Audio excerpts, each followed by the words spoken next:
Voltamos com a entrevista do dia com Denise Campos de Toledo. E vamos falar agora do PIB do segundo trimestre, os desafios, as perspectivas para a retomada mais vigorosa da atividade econômica. Eu converso com Adolfo Saxida, que é secretário de Política Econômica do Ministério da Economia. Secretário, boa noite.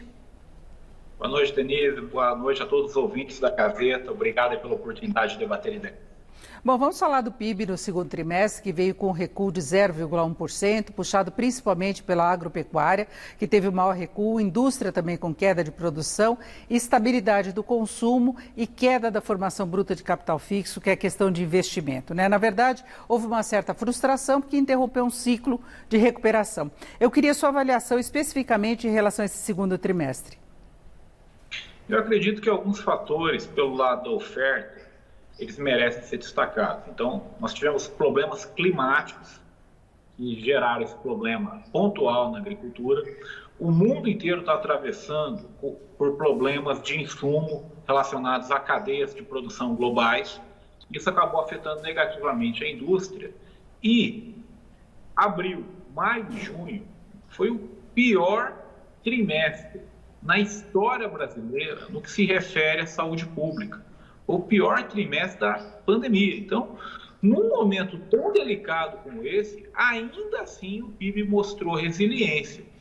Isso nos dá muita convicção de que a política econômica do governo federal, centrada em consolidação fiscal e reformas pró-mercado para aumento de produtividade, está dando resultados. E no segundo semestre, com a vacinação em massa, com a reabertura da economia, o setor de serviços, junto com o investimento privado, vai reforçar a nossa retomada. Agora, secretário, desde o começo do ano se imaginava que a flexibilização de atividade, avanço da vacinação, asseguraria uma performance melhor da economia. A previsão é de um crescimento em torno de 5% este ano. Só que nós vimos aí surgir no radar várias preocupações. Primeiro é a persistência da inflação, que corrói renda, poder de compra da população, atrapalha a retomada do consumo. Junto com o aumento da inflação veio alta dos juros, que encarece o crédito, atrapalha as empresas, atrapalha também o consumidor. E nós temos a crise energética reforçando em parte a inflação, mas trazer uma ameaça, uma insegurança. O senhor acha que dá para manter um ritmo importante de crescimento, mesmo com esses desafios? Eu acho que mais importante do que o número em si é a qualidade do crescimento econômico. O Brasil está cansado de voo de galinha. Não adianta a gente ficar forçando a mão para crescer e depois amargar aí uma recessão, igual aconteceu em 2015, 2016. Eu quero só destacar o seguinte: quando nós comparamos os dados dos 4 trimestres, o Brasil tem um crescimento superior à média da OCDE, acima da Inglaterra, acima da Alemanha e, entre os países emergentes, nós só perdemos da China e do Chile. Ou seja, passo a passo, com a graça de Deus, vamos insistir na consolidação fiscal, nas reformas para o mercado. Esse é o caminho para um crescimento econômico sustentável de longo prazo e é isso que, acredito, toda a população brasileira procura.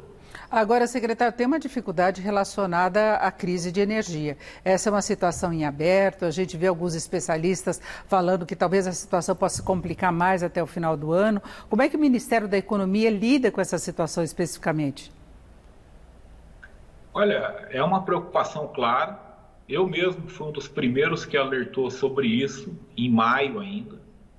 Então, estamos monitorando, estamos olhando. Agora, nós enfrentaríamos essa crise exatamente como enfrentamos as crises passadas, com transparência, com prudência, com serenidade, tomando as econômicas corretas. Então, por exemplo, foi aumentado o preço da energia. Isso não é populismo, isso é o contrário de populismo. Isso é uma medida econômica correta para sinalizar aumento de preço, a população tem que economizar um pouco. De novo, vamos trabalhar duro e vamos continuar fazendo o que é correto. Nós não iremos cometer os mesmos erros do passado. Agora, secretário, tem um outro fator que tem sido colocado muito em pauta, que é a questão política, né? Nós temos um clima muito pesado, os embates entre os poderes, tem uma expectativa da sociedade em relação ao 7 de setembro, e a gente vê que, em muitos casos, essa situação política acaba interferindo em tratativas, em acertos no Congresso quanto a pautas relevantes, quanto às reformas. O mercado financeiro fica mais tenso, com muita volatilidade, aí o dólar sobe por essas preocupações, reforçando a inflação. O senhor acha que a gente vai viver numa situação assim até as eleições do ano que vem?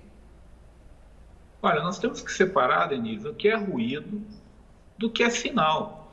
Então, eu convido a todos a olharem a pauta do Congresso Nacional na agenda econômica. Eu não vou falar sobre outras agendas que não são da minha área, mas a agenda econômica, o Congresso Nacional é um tremendo parceiro do governo federal. Na agenda econômica, você vê o esforço que o STF está fazendo agora para tentar também endereçar a questão dos precatórios. Então, estão os três poderes juntos trabalhando pelo avanço da pauta econômica, trabalhando para que o Brasil consiga gerar mais empregos, consiga gerar mais renda.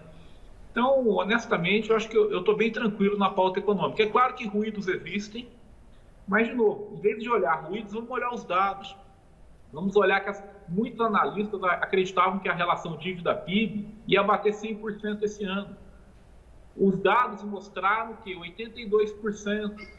Havia uma previsão de um déficit acima de 200 bi, um déficit primário. Hoje esse déficit já está muito abaixo disso. Então, a nossa consolidação fiscal ela está se mostrando em números. A nossa agenda econômica está se mostrando em reformas aprovadas. Olha só, aprovamos o novo marco de saneamento, o novo marco do gás, nova lei de falências, autonomia do Banco Central. É uma ampla pauta econômica aprovada em parceria com o Congresso Nacional. Aliás, eu agradeço a Denise, muito obrigado, Denise, agradeço a Gazeta que antecipou a entrevista. Eu estou indo para o Congresso Nacional agora. Por quê? Porque juntos com o Congresso, com a graça de Deus, vamos aprovar a reforma tributária na Câmara hoje. Ou seja, a pauta econômica está andando. Então, vamos separar o que é ruído do que é sinal e, do ponto de vista econômico, a nossa agenda econômica de consolidação fiscal e reforma para aumento da produtividade estão avançando em parceria com o Congresso Nacional. Agora, secretário, o senhor citou essa questão da reforma que está sendo pautada agora na Câmara, o senhor vai participar até das discussões. Isso causou mais ruído no mercado financeiro também. O senhor citava a importância da melhoria das contas públicas, mas ao mesmo tempo que se registram dados melhores, a redução da relação dívida-PIB, nós tivemos preocupações com os precatórios, que foi vista como uma imprevisibilidade do governo, que não trabalhou previamente com a possibilidade de ampliação dessa dívida judicial. Depois aquela tentativa de um parcelamento através de uma PEC. Aí teve essa proposta de imposto de renda que vai ser discutida hoje, que nós já tivemos várias versões, porque tem uma pressão contrária dos estados, tem pressão contrária dos municípios, especialistas criticando várias mudanças que estão sendo discutidas, a questão da taxação de lucros e dividendos, junto com outras mudanças que pode aumentar a carga para as empresas. A gente viu uma série de medidas que, na verdade, trouxeram mais insegurança para o mercado. E aí o mercado fica inseguro, o dólar sobe e pressiona mais a inflação. E essa questão fiscal está sendo colocada no momento em que, em princípio, a situação estaria muito melhor, né? Porque a gente teve essa melhoria de fato, os números saíram nessa semana.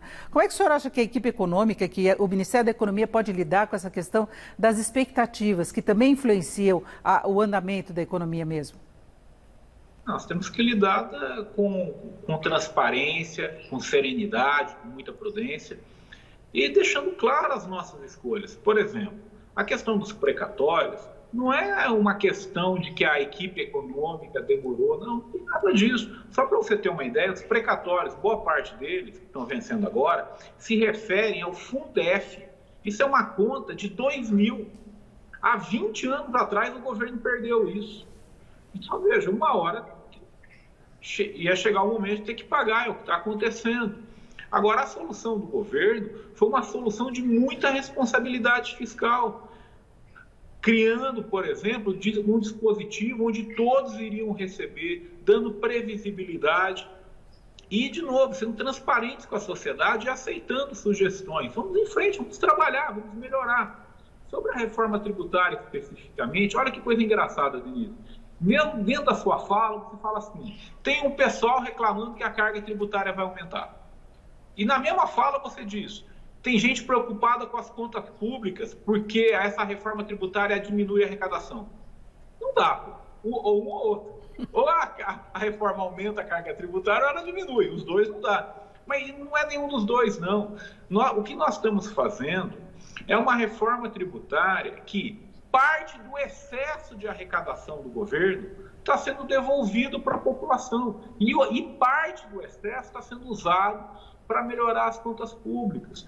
Então, respeitando as críticas de quem é contrário, mas em vez de olhar uma árvore, vamos olhar a floresta.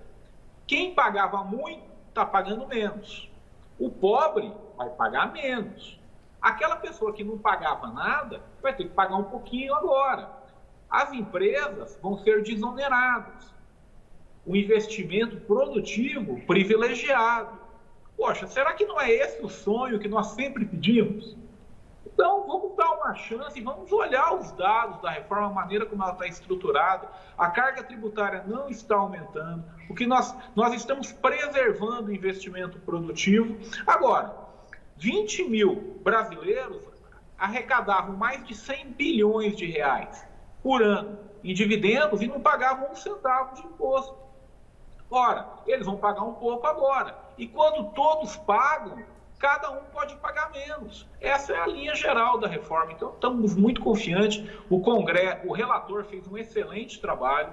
O Congresso Nacional é parceiro. É isso aí, passo a passo, com a graça de Deus, vamos avançar. Denise, eu realmente tenho que ir, senão me dão as contas aqui, eu tenho que correr para o Congresso. Então, secretário, exatamente sobre essa reforma tributária que vai ser discutida agora, eu acho que uma coisa que causa insegurança é que não se sabe exatamente qual o projeto que vai ser votado agora e que tem essa possibilidade de ser aprovado pela Câmara. O senhor falou do relator, ele já alterou pelo menos 4 vezes. E daí que veio essa preocupação de concessões demais que possam comprometer a receita do governo. Eu sei que há uma preocupação também do Ministério da Economia com isso, com todas essas alterações, então estica de um lado, puxa do outro, e no final das contas pode haver aumento de cargas para alguns lados, inclusive estimulando sonegação para as empresas, e o governo com essa questão de perder receita. Olha, as mudanças no projeto foram feitas em parceria com o Congresso Nacional. Numa democracia, nós avançamos em consenso. E ainda bem que é assim, porque são esses consensos que melhoram a reforma tributária. Nós temos que ser muito claros aqui. O Congresso Nacional e o relator melhoraram a nossa proposta inicial e agora temos uma proposta pronta para votação. Então é isso.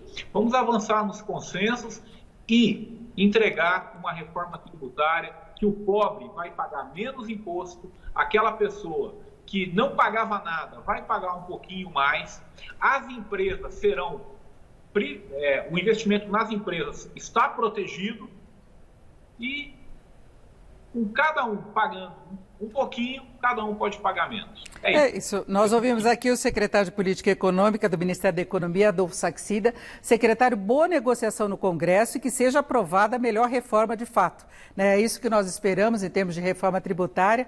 Então, boa sorte nas negociações e obrigada pela sua participação aqui no Jornal da Gazeta. Boa noite. Obrigado, com a graça de Deus vai dar tudo certo. Fique com Deus. Tchau, tchau. Com vocês.